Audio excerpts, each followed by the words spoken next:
અહીંથી આપણે અંદર જવાનું છે, લખી શકો વાંચી નીલકંઠ મહાદેવ.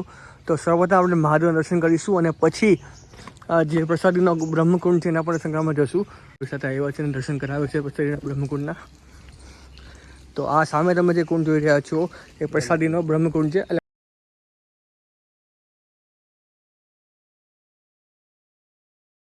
શ્રીજી મહારાજના સર્વ લાડીલા સંતો તથા હરિભક્તોને હર્ષવ્યાસમાં એકવાર ફરીથી ભાવપૂર્વક હેતપૂર્વક જય સ્વામિનારાયણ મહાદેવ હર. તો અત્યારે હું આવડી ગયો છું કરિયાણાથી થોડુંક આગળ બાબરા ગામ, કે જ્યાં મહારાજ બે વખત આવેલા છે અને ગામમાં પણ મહારાજની ઘણી બધી પ્રસાદીની વસ્તુઓ છે. તો સૌપ્રથમ આપણે બાબરામાં આમાં નવનિર્મિત મંદિર બન્યું છે તો એના પર દર્શન કરીશું અને પછી બાબરા ધામમાં જેટલા પણ પ્રસાદના સ્થાનો હશે એના પર તમને દર્શન કરાવીશ. અત્યારે હું પહોંચી ગયો છું સમય મુખ્ય મંદિર બાબરા ધામ. સામે તમે જોઈ શકો છો આ હાઈવે છે મેન, એ આટકોટવાળો હાઈવે છે, આટકોટ બાબરા હાઈવે છે. ત્યાં જ મંદિરનો મેન એન્ટ્રી ગેટ છે, ત્યાં જ મંદિર છે. જેવા મંદિરના એન્ટર થશો એવું તમને સૌપ્રથમ આ ગગનચુંબી મંદિરના દર્શન થશે. તો અંદર જઈને હું દર્શન કરાવું છું એ પહેલાં આ સાઈડમાં બાબરા ધામનો મહિમા લખેલો છે કે ભગવાન સ્વામિનારાયણ તથા શ્રી કૃષ્ણ અને પાંડવોના ચરણરથથી અંકિત પાવન ભૂમિ બાબરા છે, કે જ્યાં પાંડવોએ પંચકુંડ ગાળેલ છે તથા ભગવાન શ્રી સ્વામિનારાયણ 1861ની સાલમાં પધાર્યા છે. આમ 2 વાર પધારી બાબરાની ભૂમિને પાવન કરેલ છે. તો એ બાબરા ધામનો મહિમા છે, અહીં તમે વાંચી શકો છો. હવે અંદર જઈ અને તમને હું દર્શન કરાવું છું બાબરા ધામના શ્રી ઘનશ્યામ મહારાજ, શ્રી રાધાકૃષ્ણ દેવ. તો અંદર જઈએ છીએ આપણે અને એ ધામના હું તમને દર્શન કરાવું છું. તો જેવા તમે અંદર આવશો એવું તમને સફેદ મસ્ત તમને મંદિર દેખાશે. અંદર જશો એટલે તમને સર્વપ્રથમ તમને અહીંયા પ્રસાદીનું લાકડું છે દર્શન થશે. આ બગસરા મંદિરનું જૂનું પ્રસાદીનું લાકડું છે, એના પર તમે દર્શન કરી શકો છો. અને આ સૌપ્રથમ તમે દર્શન કરી શકો છો શ્રી વિઘ્ન વિનાયક દેવ બાબરા ધામ. અને એની એક્ઝેક્ટ આ સામે તમે આ દર્શન કરી શકો છો શ્રી કષ્ટભંજન દેવ બાબરા ધામ. તો હવે આપણે જઈએ છીએ દર્શન કરવા માટે શ્રી ઘનશ્યામ મહારાજ બાબરા ધામ. તો જેવા તમે થોડા આગળ ચાલશો તો તમને સામે દર્શન થશે શ્રી ઘનશ્યામ મહારાજ બાબરા ધામ. તો તમે થોડા પાછળથી દર્શન કરાવું છું. તો તમે આ દર્શન કરી શકો છો શ્રી ઘનશ્યામ મહારાજ બાબરા ધામ. મારો વિડીયો 1 મિનિટ સ્ટોપ કરું છું, તમે દર્શન કરી લો ત્યાં સુધી બાબરા ધામના શ્રી ઘનશ્યામ મહારાજના.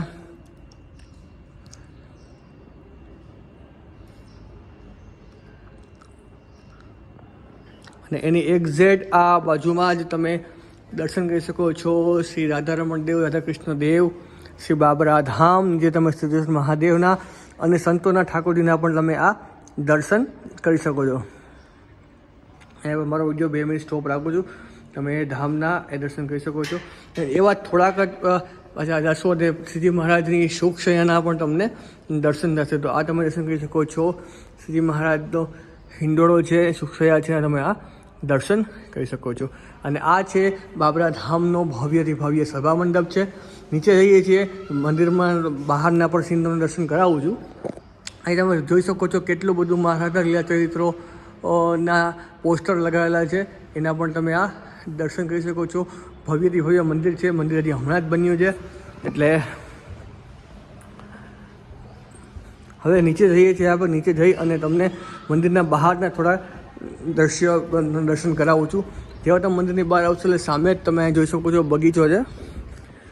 એ બગીચા આ બાજુ પણ તમે જોઈ શકો છો ઘણું બધું વિશાળ મેદાન છે. અને ગાયો માટેની પણ પૂરેપૂરી ગૌશાળાની વ્યવસ્થા છે, એના પણ તમે આ દર્શન કરી શકો છો. અહીંથી હવે થોડા આપણે આગળ જશું એટલે આ સામે તમે જોઈ રહ્યા છો કે મસ્ત નાનકડું ગાર્ડન બનાવ્યું છે મંદિર માટે, એના પણ તમે આ દર્શન કરી શકો છો. યાત્રિક ભુવન અને ન્યાલકરણ સંત ભુવનના પણ તમે દર્શન કરાવું છું. થોડું આગળ જઈ અને તમને દર્શન કરાવું છું. સામે તમે દર્શન કરી રહ્યા છો એ ઘનશ્યામ ભુવન સંતાશ્રમ છે. સામે હજી બધું સંતાશ્રમ ક્યાં છે? આ નીચે છે. ઓકે, સામે તમે જોઈ રહ્યા છો એ ઘનશ્યામ ભુવન યાત્રિક ભુવન છે. આ બાજુ પણ તમે યાત્રિક ભુવન છે એના પણ દર્શન કરી શકો છો. એની પાછળ અને સંત આશ્રમ છે એ નીચે.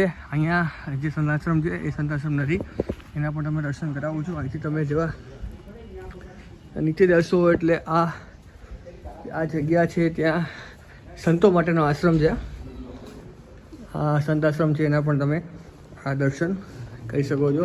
નીચે સભા મંડપ પણ છે અને સંતો માટે રહેવા માટે આશ્રમના પણ તમે આ દર્શન કરી શકો છો. જો આવી રીતના અહીંયા સંતોના આશ્રમ હોય છે, સંતો રહેતા હોય છે, ભજન ભક્તિ કરતા હોય છે, તો એનો પણ તમે આ દર્શન કરી શકો છો.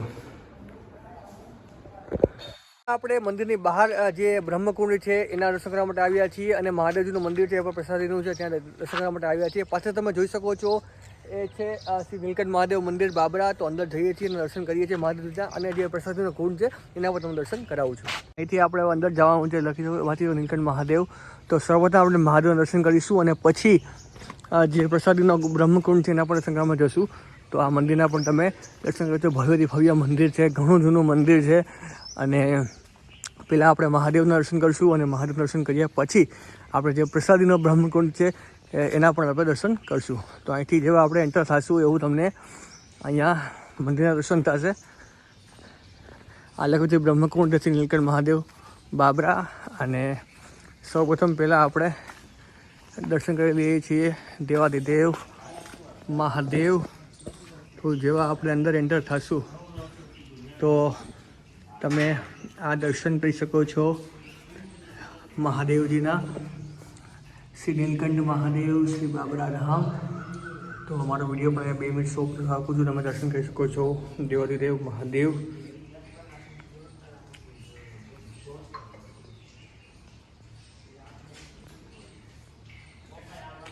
અને આ બાજુ તમે દર્શન કરી શકો છો શ્રી વિઘ્ન વિનાયક દેવ, અને આ બધું તમે કરી શકો છો શ્રી કષ્ટભંજન દેવ.